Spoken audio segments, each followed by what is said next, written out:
Olá, você que me assiste, tudo bem?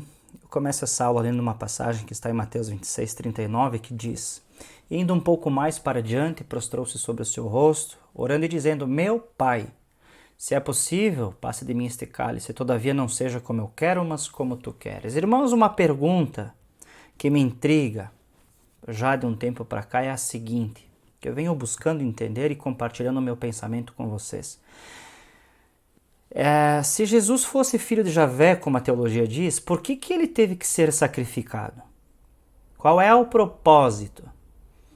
Porque eu penso, se Javé é o Todo-Poderoso, é o verdadeiro Deus, por que ele não poderia ele mesmo salvar o mundo sem ter que sacrificar alguém inocente, ainda mais sendo seu filho? Então, dessa forma, é um tanto inquietante e é necessário indagar, pensar pelo menos quem era o verdadeiro Pai, ou melhor dizendo, quem era o Pai que Jesus estava pedindo para que, se possível, passasse aquele cálice, aquele sacrifício que iria ser prestes a ser consumido na cruz. Bem, eu vou compartilhar o que eu entendo sobre isso, irmãos, tá?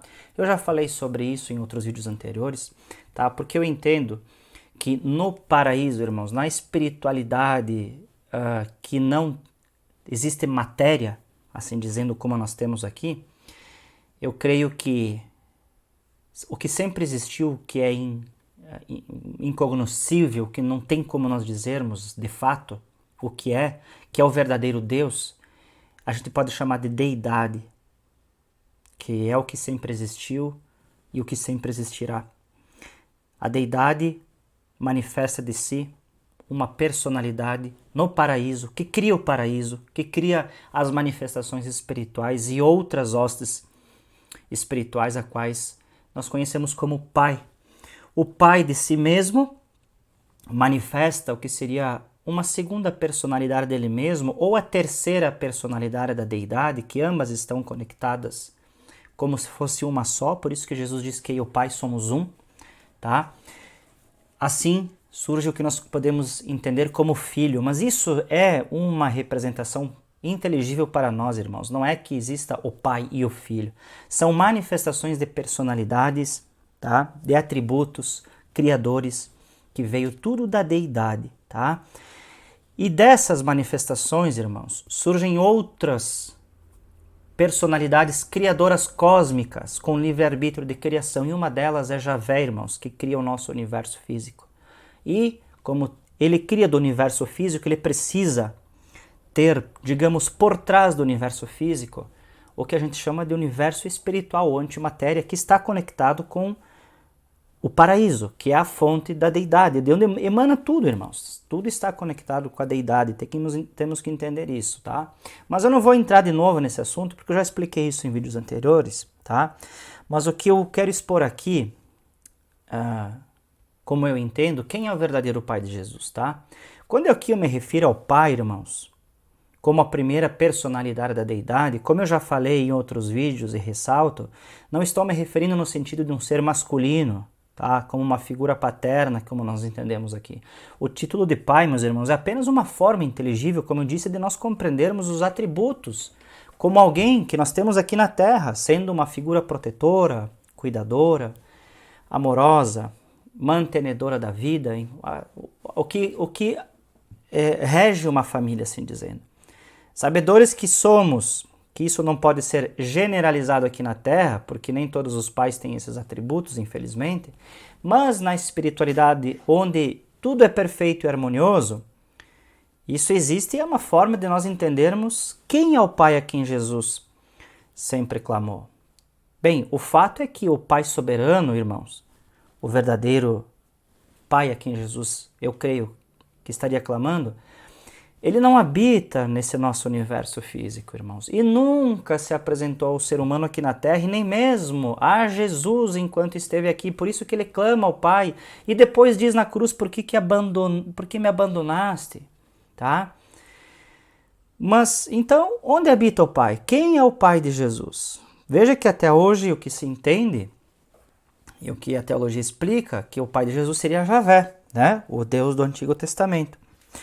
Mas o Deus do Antigo Testamento, a qual nós conhecemos por Javé, se fosse o Pai de Jesus, nós vamos encontrar algumas divergências nessa paternidade entre os dois testamentos, assim dizendo, entre o Velho Pacto e o Novo Pacto. Porque olha só, eu quero apresentar para vocês as Escrituras, tá bom? Em Números 21, do versículo 5 ao 6, diz o seguinte: E o povo falou contra Deus. Esse Deus aqui seria Javé, né? E contra Moisés, dizendo: Por que nos fizeste subir do Egito para que morrêssemos nesse deserto? Presta atenção, pois aqui nem pão nem água há, e a nossa alma tem fastio desse pão tão vil. Então o Senhor mandou entre o povo serpentes ardentes que picaram o povo, e morreu muita gente em Israel. Repare que eu grifei aqui para vocês, irmãos, para entender a passagem, que o povo estava com fome, o povo estava com sede, tá? Eu me coloco no lugar de pessoas, irmãos, que passam fome, pessoas que são moradoras de rua, muitas vezes que estão passando por situações complicadas de vida e onde sentem muita sede e muita fome. Isso mexe com o psicológico, pessoal. Isso deixa a pessoa muitas vezes irritada, muitas vezes é normal murmurar, irmãos. Isso que eu quero dizer. E aqui foi uma ação do ser humano, irmãos, que eu acredito que estava suplicando por pão e água, ou seja, por comida. O povo queria comida, tá? E automaticamente se entende que reclamaram com Deus, dizendo: poxa, no Egito nós tínhamos comida, aí Deus tira nós de lá para morrer de fome e de sede aqui? Desculpa. E qual foi a ação, a atitude de Javé? Não gostou dessa atitude do povo e mandou o quê? Serpentes para picar o povo, para matar o povo. Ou seja, vocês estão reclamando que estão com sede e com fome, então eu vou dar para vocês uma retribuição segundo a murmuração de vocês. Serpentes. Aí morre muita gente. Mas no Novo Testamento, irmãos, pelas palavras de Jesus, nós lemos o seguinte, preste atenção. Jesus diz: E qual dentre vós é o homem que pedindo-lhe pão, repare a comparação com números, que pedindo-lhe pão o seu filho lhe dará uma pedra, e agora olha só, e pedindo-lhe peixe lhe dará uma serpente? Se vós, pois, sendo maus, sabeis dar boas coisas aos vossos filhos, quanto mais vosso Pai que estás nos céus dará bens aos que lhe pedirem. Aí eu lhe peço, minha irmã, meu irmão que está me ouvindo e me assistindo. Seria essa frase no versículo 10, e pedindo-lhe peixe lhe dará uma serpente, será que seria de fato uma comparação que Jesus queria mostrar juntamente com aquele povo que conhecia o Antigo Testamento, dizendo: olha, o verdadeiro Pai que é bom que estás nos céus, ele dá coisas boas aos filhos. Porque ele cita: e pedindo-lhe peixe, ele dará uma serpente, justamente como Javé fez com o povo no Antigo Testamento. Ele podia dizer: pedindo-lhe peixe, ele dará um escorpião, ou pedindo-lhe um peixe, ele dará qualquer animal venenoso, né? Mas não, ele cita serpente. Então, eu entendo que isso pode ser, sim, uma comparação com o que aconteceu no povo no Antigo Testamento. Talvez Jesus estaria mostrando, ensinando realmente quem seria o seu pai verdadeiro, né? Além do mais, irmãos, eu quero mostrar para você, segundo o que eu penso, que Jesus, ele extingue os sacrifícios que o próprio Javé havia estipulado no Antigo Testamento. Ele veio cumprir a lei, mas os sacrifícios não existiram mais a partir de Jesus. Outra coisa, meus irmãos, preste atenção, no dia de sábado, Jesus ele sai com seus discípulos, colhe espigas, como se fosse um dia normal, mas era um dia de sábado que foi estipulado como dia santo e que não se podia fazer nada, a qual fosse pego trabalhando, seria apedrejado, e Jesus quase foi apedrejado pelos fariseus. E em João diz que, aí as pessoas dizem: não, mas o que aconteceu no sábado aqui, não, Jesus não violou sim. João 5 fala que os fariseus procuraram matar Jesus porque ele estava violando o sábado. Por quê? Porque o sábado era símbolo de aliança, de pacto entre Javé e o povo hebreu. Aí, além do mais, irmãos, Jesus ele expulsa Adão e Eva por causa da abertura dos seus olhos. Esse foi o pecado, porque Javé queria que eles fossem obedientes sem conhecimento, mas aí eles comem daquele fruto, né?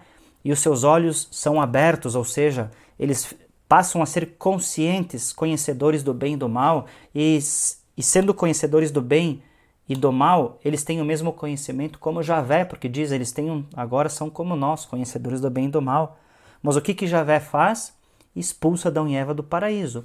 Mas no Novo Testamento, irmãos, Jesus, quando está na cruz, sendo escarnecido, sendo humilhado, ele perdoa não só aqueles que estavam crucificando, mas também ele faz algo que é contraposto ao que Javé fez lá com Adão e Eva, porque ele perdoa um ladrão, ou seja, uma alma pecadora, e ainda diz que esse ladrão estaria com ele no paraíso. Bem, o que eu entendo, e qualquer um com um entendimento coerente vai entender que, segundo Javé, no paraíso não poderia estar uma alma pecadora. Então, Adão e Eva desobedeceram Javé e foram expulsos. Mas Jesus perdoa a alma pecadora e ainda diz que vai levar ele de volta para o paraíso. Sendo que, irmãos, Javé, ele havia colocado querubins guardando a entrada do paraíso. Isso nos mostra, como eu venho falando aqui, e falo de novo, que a autoridade do Filho, ou seja, de Jesus, que é o avatar do Filho, irmãos, tá? Ele tem a autoridade e é maior do que Javé e toda a espiritualidade. Então, irmãos, o que eu quero deixar aqui para você é mais um estudo para que você possa refletir, irmãos, e pensar por si mesmo. Está acontecendo, irmãos, um desbloqueio espiritual através de um conhecimento que está sendo difundido através do mundo todo, despertando as pessoas, irmãos, tá? Mas o que eu quero dizer é, e lembrar você que isso é só mais um estudo, seguindo uma linha de raciocínio coerente e usando da intuição espiritual sem estar apegado a nenhuma religião. Esse é o verdadeiro despertar que está acontecendo no mundo, irmãos. Jesus falava para o povo, quem tem olhos para ver, que veja o que está acontecendo. Quem tem ouvidos para ouvir, que ouça, porque o povo estava ainda apegado a doutrinas terrenas. E Jesus estava falando algo que era muito maior e que estava, além de espantar aqueles que ouviam, estava, irmãos, indo contra a hipocrisia religiosa dos fariseus, tá bom? Então eu deixo aqui esse estudo para que você pense por si mesmo, tá? Para que você tome as suas próprias conclusões. Estou aqui para ajudar, para contribuir e peço desculpa desde já se eu ofendi a crença ou a fé dos irmãos que me escutam, tá bom? Não esse é meu intento. Se eu contribuir, não esqueça do seu like, se inscreva, compartilha com outros irmãos. Hoje eu vou ficando por aqui, vejo você no próximo vídeo, na próxima aula aqui na Escola de Eruditos. Até mais!